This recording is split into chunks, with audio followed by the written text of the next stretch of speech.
Hello everyone, Robbie K here with his second movie review of the week. We're looking at the primal adventure family drama, as the genre has classified it, known as Alpha. Yet the next dog movie, I guess, is the best way we can describe it, to hit the theater this month alone.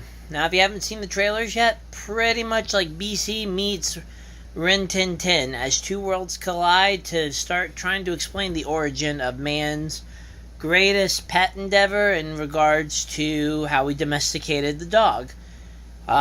With dog movies, you never know what you're going to get. Primarily, either it's going to be sad and make you cry and depressed, or perhaps happy at the fact that the bond of man and beast has grown stronger. Don't know how to necessarily go off of that.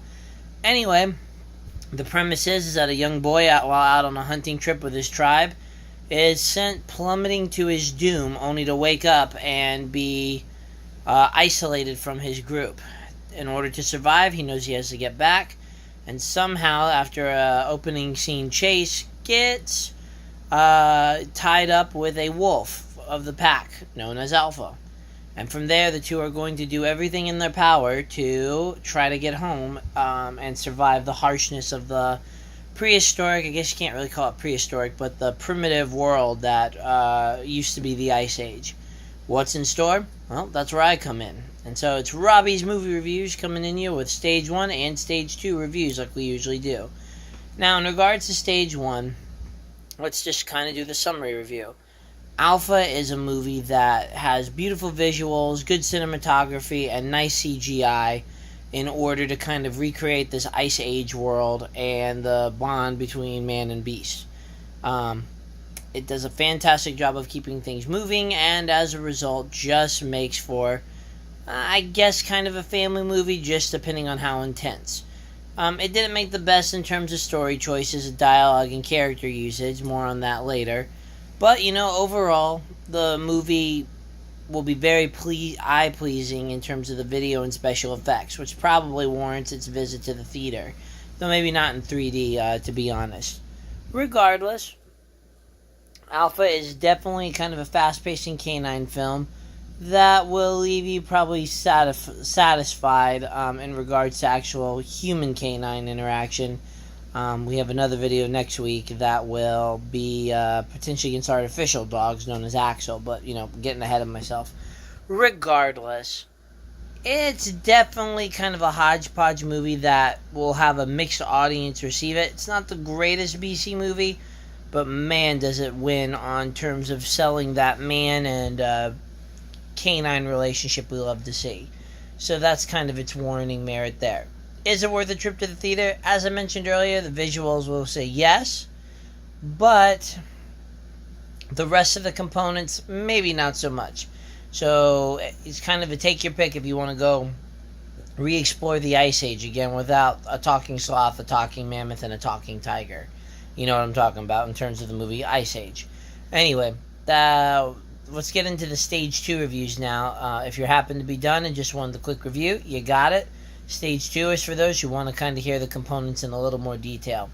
So, at this point, I'll give a shout out to probably my friend Ivana. Hi, friend! Even though I didn't get to see you at the theaters tonight, it's always good that we tried to get something going in regards to seeing another film. Until then, let's go on to Stage 2 reviews. Now, we like to break this up first into the light category. And the first thing is that I give it props for being only 90 minutes long. Movies like BC, prehistoric ones that are trying to kind of culminate an era and really sell the history, can take forever to get off the ground. And fortunately, Alpha bypassed that by making things move quickly. In just a little over 90 minutes, you'll get the whole entire tale from start to finish. And I approve of that because of the fact that these movies can sometimes be at a snail's pace and not be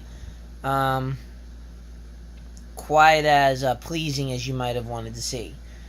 Regardless, I enjoyed the fast pace in regards to that because it meant I got out of there at a decent hour instead of, 10 o'clock at night. Now, in regards to other likes with it, I gotta say that I did enjoy the CGI visuals, primarily in terms of how they recreated the world. Whether it be the primitive beast to the beautiful display of kind of the northern lights and the display of the stars and galaxies. It really captures the infinitesimally small nature that we humans can sometimes need to experience, that we're not all powerful, but actually just kind of dust in the wind. In addition to that, when the storms and the other natural disasters kind of blow in, which of course is free game since you see them on the trailers, they really recreated the masterpiece too, and probably a good display of physical tricks blending with artificial creation of it. So the world building itself is just beautifully done, even though it does sometimes trek into kind of the fake artificial looking material.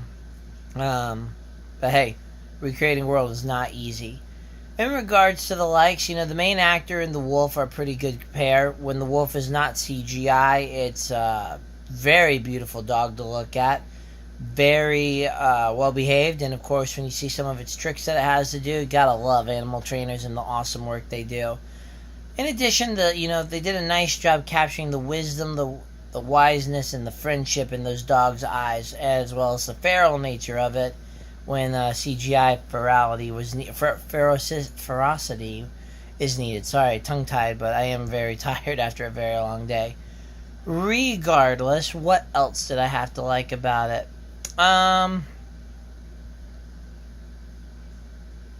know what my favorite part is. I'm just trying to see if I had anything else that I was looking at.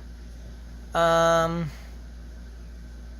yes, the costumes itself. The costumes are great. When you see the tribesmen in it, you get to see the nuances, which shows that somebody was really studying kind of what looked to be cultural heritage and trying to develop their own style that's not only fashionable but potentially accurate, as at that time every piece of article of clothing was meant to be used as not only a fashion accessory but potentially to be used for survival. And I think they captured that well in each tribesman once they showed it out, really showing the nuances. Is it 100% accurate? I highly doubt it, but I don't know how accurate it is since I haven't looked at that part of the history textbook in many, many years. Regardless, that gets props with it too. I did love the moral lessons and that very emotional connection. Ironically, I do have the dog with me right now. And I, just sharing a closeness with it being near him. That's what this movie does. Kind of inspires you to want to go back, pet your pet, and do everything you can to make them a happy, peppy puppy.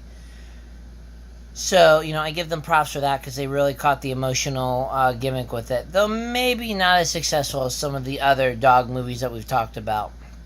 And finally, of course, the cinematography. While the CGI does a lot of the heavy lifting, there are beautiful shots of natural landscapes that really do it justice. As you can see in the trailer, which is only amplified further on the big screen, that waterfall shot is beautiful.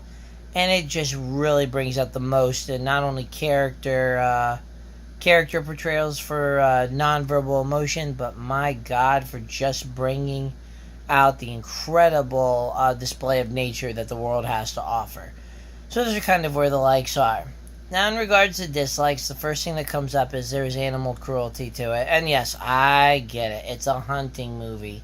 You knew that from the trailer. I get it. And I'm all about being able to stomach that if the kills are mercy and also have a purpose. And while almost every kill did have a purpose, I didn't need to see the display over and over and over again. I get it. It's to show the evolution of stuff, but come on.